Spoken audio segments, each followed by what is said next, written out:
انا راح اوريكم تطوراتي كل 10 ايام، وراح تشوفون الانجازات اللي راح نسويها بهذه السلسله. حسب رغبتكم بالفيديو السابق طلبتوا مني اني اصور كل التفاصيل، تمارين، اكل، وانا اشتري الاكل وانا اطبخ. وقبل ما تشوفون الوزن لما طاح على عيسى وتحدي البلانك مع عيسى، لا تنسون اللايك والاشتراك وخلونا نبلش. فيديو اليوم في شخص جديد انضم الينا. ايش رايكم اعطيكم جائزه اذا خمنتوا من هذا الشخص؟ الشخص هذا تحبونه وتعرفونه، بس الشيء الوحيد اللي ما تعرفونه عن هذا الشخص ان جسمه صار زفت. قاعد نصور درجه الحراره تصك ال 30 و40.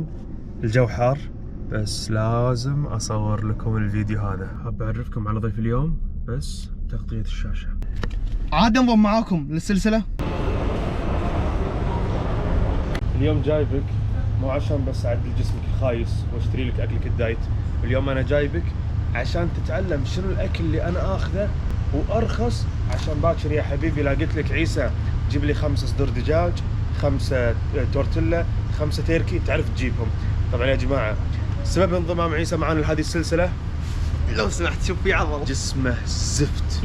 انا اللي بسويه ولا خلونا نتكلم فيه بوقت ثاني مو بالجمعيه. الحين بنشتري له منتجات حقه أكيد. بس ابي اخذ مقص مثل هذا عشان لا جيت اطبخ الدجاج او صدور دجاج ما اقعد اقصها بالسكين واحط هذه الصينيه واقعد اقص. المقص حيل سهل ويساعدك انك تقص الدجاج بطريقه سهله ويخليك تحب الطبخ والقص. حتى اذا جيت كلمتك قلت لك عيسى روح جيب لي توست حق جيب لنا. لا انا تورتيلا، انت توست تجيب لي هذا. في نوعين ازرق، ابي اللي مكتوب عليه فيتامين دي 3 او دال 3. نبي ناخذ من حبتين وتصير انت كل يومين تروح تاخذ. بخلصهم بيوم هذه. خلص ب4 ايام. يا هذا شنو؟ ديك رومي مدخن لو فات، هذا مهم. هذه المنتجات اللي يحتاجها حق عيسى اخوي، دجاج وتوست والتيركي. اسالني ليش بجاوب عليكم. طبعا انا اخذت لك بس دجاج وتوست وتورتيلا. اسالني عن السبب. جدولك راح يكون فيه بيض، البيض موجود بالبيت، الله يخلي الوالده والوالد. جدولك راح يكون فيه عيش عندنا بالبيت. جدولك احتمال يكون فيه بطاط موجود عندنا بالبيت. جدولك ايضا راح يكون فيه بروتين، الله يخلي لك بدران ما قصر، وشركه هيلث هاوس اللي كود خصمي عندهم بدر. احسنت. بالموقع او بالافرع مالتهم اللي موجوده بكل مكان بالكويت خصم 15% على جميع منتجاتهم. والله ارتجالي معلم.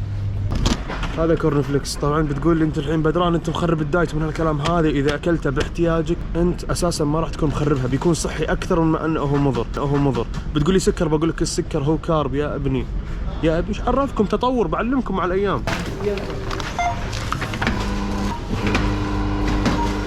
خلصت جمعيه وتذكرت ان انا عندي رسمه لازم اروح اسلمها، وهذه رسمتها وخلصت والحين وقت تسليمها.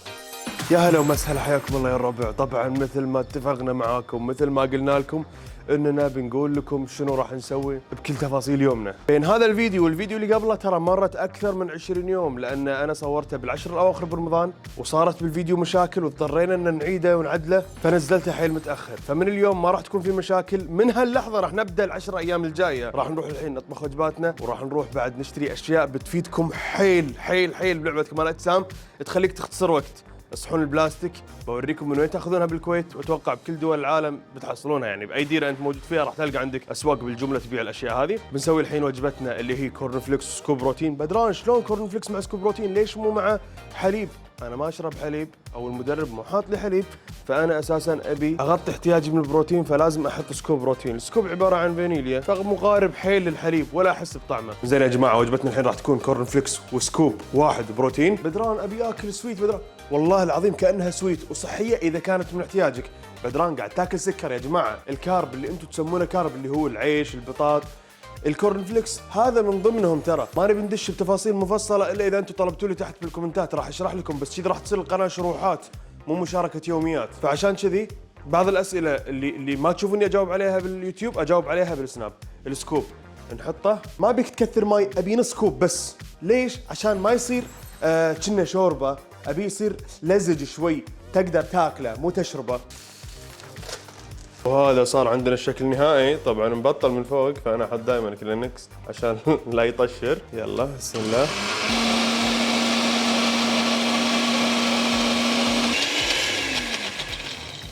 هذا كنا صار شيء مو مضبوط. ايوه هذا القوام اللي انا ابيه بالضبط. بس يبي له تكه بسيطه ماي، تكه بسيطه. ليش يبي له تكه بسيطه ماي؟ لانه صاير شوي عسر، ما راح يطلع من الخلاط. لو تموت الحين ما يطلع، ما راح يطلع. لو شنو لازم انت بالقفشه تطلعه. وكذي طلع معاي الشكل النهائي. كأنها كيكه يا جماعه، لو احط فوقها حبتين موز والله بتعجبكم. عموما اصدقائي المعضلين، تراها وجبه لذيذه بكل ما تعنيه الكلمه. وبسم الله رايحين التمرين انا والاخ اللي ايدي مغطيه على وجهه. قرب شوي. طبعا مو مصحصح يا جماعه، تو ماكل او تو قاعد من النوم. انا قعدت من النوم لان الاخ الفاضل ينام متى ما يبي، يقوم متى ما يبي. انا عندي انضباط، التزام، اقومك متى ما ابي واخليك تنام متى ما تبي. يعني شبعت نوم ما شبعت نوم مو مشكلتي. انا لا قلت لك تمرين عيسى.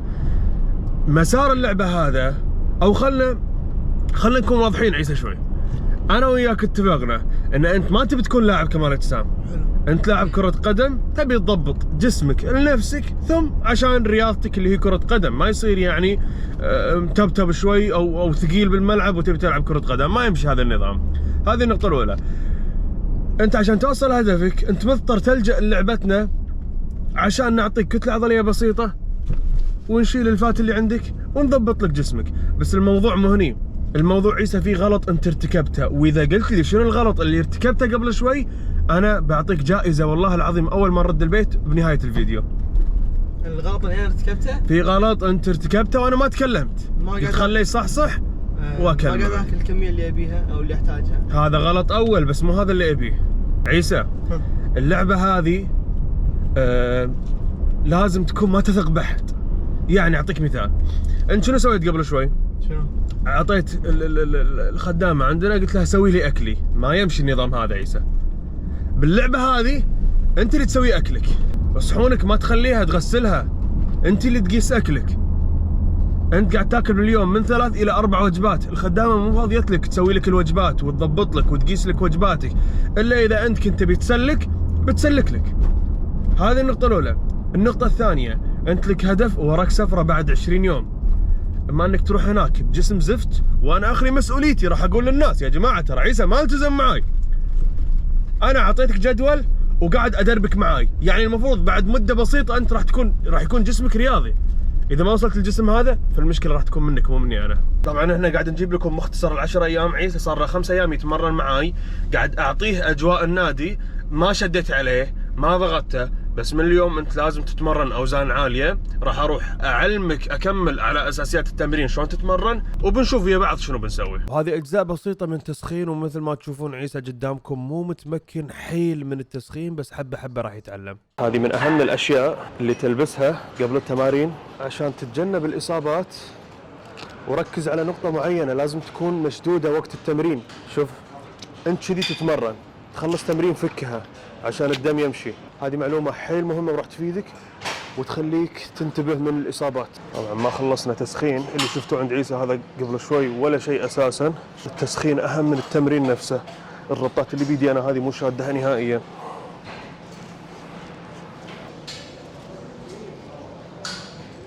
كذي أنا سخنت الكتف الظهر والذراع. يبقى لي عاد مثلا بسخن صدر. أسخن أنا أول جولة من كل تمرين، بس أقدر بدالها أسخن بوشب واكون كذي جاهز للتمرين. هذا شنو؟ لابس ستريتش بعد؟ خلني افسخ. لا ما يحتاج والله العظيم بتفشلنا بالنادي. والله بتفشلنا. والله افسخ والله. لا ما يحتاج. والله جسمي حلو. لا ما يحتاج. لا تكذب على الناس. اقول واضحه الكرشه من ورا التيشيرت. يلا عاش. يلا افتح اوسع افتح اوسع. عاش. يلا 3. بعد واحدة شوي.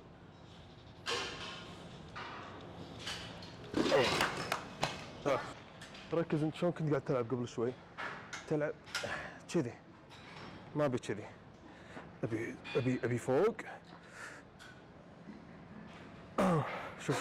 شوف صدري شلون مسكر عليه.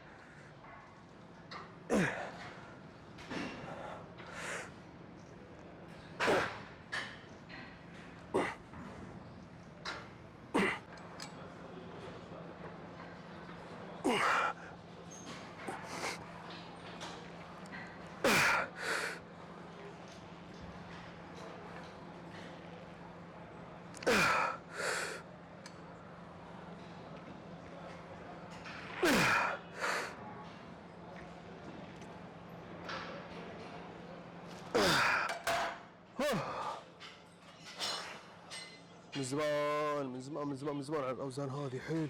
بساعدك ترى بيني بساعدك. وبينكم ما راح خايف يعلق علي الوزن. ما راح يطيح عليك. يلا اسمع. لا رجع ها وين؟ رجع فوق. شوف سكر الجهاز عليه. اقسم بالله العدد لو ما في سيسي كان ذبحك. ساعدني. ثقيل بغيت يذبحني. الاخ وقت الضيق. ايه لا عيسى بدر ثقيل. لا تمسكه هني، امسكه هني. شوف هني. هذا اقوى جزء عندك. حلو. شوف شلون ابيك تدز كذي. ركز بكلامي ما تمسكه باصابعك. اتفقنا؟ يلا. ثقيل. ثقيل؟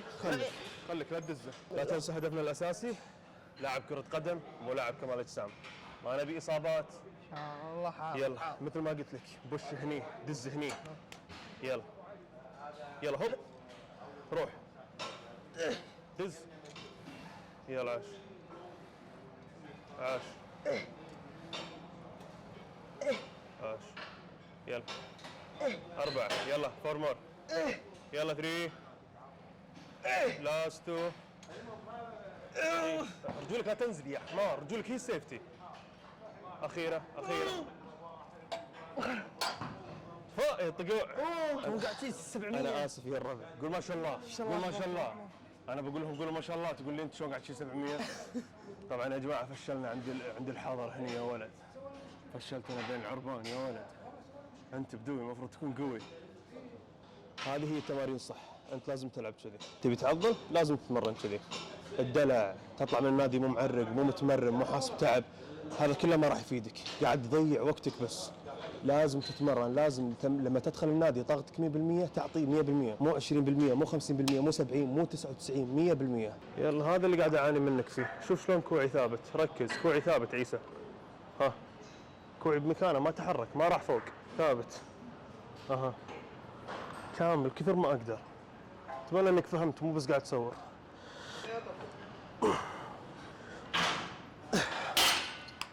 شوف العرض اللي بيعطيك اياه بما ان خلصنا تمرين. 50 دينار مشتريات ملابس. ركز 50 دينار مشتريات ملابس. ولك ادخلك محل هيلث هاوس اللي كود خصمي فيه بدر. تشتري من عنده باور كرياتين فيتامينز بروتين اللي تبيه ببلاش. السؤال الأهم. ها مقابل شنو؟ مقابل تتحداني الحين بلانك بما اننا لعبنا صدر وكتف وتراي. يعني ذراعك خلاص هلكان. اثنين تعبانين. اللي ادى بالتمرين اكثر وهو تعبان اكثر. يلا 1 2 3 روح انت. اوبا ترى في جو برو قاعد تصور هني وفي كاميرا تصور فوق. والله هذا قاعد يعور والله. مالي شغل. شوف انت حاط على يدك شوف. مالي شغل والله قاعد يعور ايدي الارضيه قاعد تعور ايدي. انا ما راح اتكلم عشان ما اتعب. فك يدينك فكها مالك شغل. لا ما لا شنو يا مشبكات ببعض فكها وخرها عن بعض. ها بعيد ها في مسافه. طالعني ها شوف يدينك شلون. ها والله كان بالجو يبين والله العظيم اذا يبين بسوي بالمونتاج.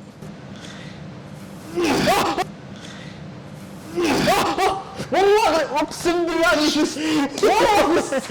والله اني فايز. شوف دزني من اللي طاح. انت دزيتني. في قانون يقول ممنوع الدز. لا والله اي والله ما في يا جماعه. اقسم بالله اني فزت عليه بالبلانك. وبكذي احنا خلصنا تمرين اليوم. طبعا ما صورنا لهم التمرين كامل صورنا مقتطفات بسيطه. والله انها بسيطة جدا بسيطة على اللي شفته. شنو؟ على اللي شفته جدا بسيطة المقتطفات هذه. والله صورنا اشياء بسيطه ما صورنا تمرين كامل. لو 600 تمرين 600 تمرين صور اثنين. احنا نلعب. اوكي ايش تبي؟ صور لهم شوف المعاناة اللي قاعد اعانيها. شنو اللي قاعد تعانين انت بالضبط؟ ذبحتني جسمي كله يعور. شوف لا تقول لي ذبحتني واحنا اثنين قاعدين نتمرن. ما ذبحتك انا جبتك تتمرن عشان تعدل جسمك الخايس. ذبحتني جديده هذه ذبحتني اول مره تمر علي.